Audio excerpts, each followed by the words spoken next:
Periyar Maniamma Institute of Science and Technology, Thanjavur, Civil Engineering with specialization in GIS and remote sensing and more.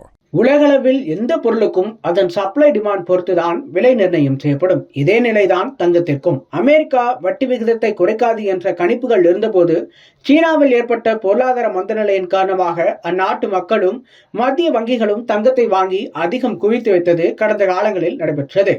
ஆனால் கடந்த சில வாரங்களாக அமெரிக்க மத்திய வங்கி வட்டியை குறைக்கும் சூழ்நிலை உருவாகியிருக்கும் காரணத்தால் சீன மத்திய வங்கி ஜூன் மாதமே தங்கம் வாங்குவதை நிறுத்தியது.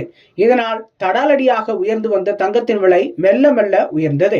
இந்த சூழ்நிலையில் சீன மக்களும் தங்கம் வாங்குவதை குறைத்துக் கொண்டனர்.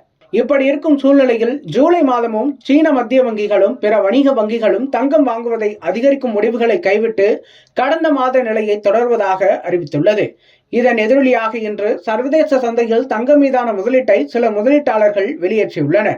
உலகிலேயே அதிகமாக தங்கம் வாங்கும் நாடாக இருக்கும் சீனாவின் இந்த முடிவு தங்க முதலீட்டு சந்தையில் பெரும் தாக்கத்தை ஏற்படுத்தியுள்ளது.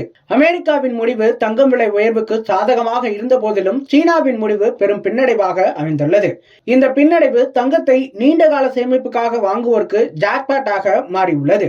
இன்று சர்வதேச சந்தையில் ஒரு அவுன்ஸ் 24 கேரட் தங்கம் விலை $2,391 இருந்து $2,380 குறைந்துள்ளது.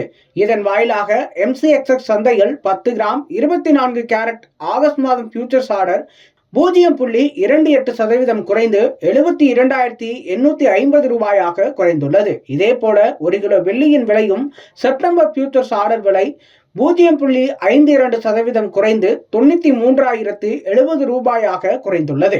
Periyar Maniamma Institute of Science and Technology, Thanjavur, Civil Engineering with specialization in GIS and remote sensing and more.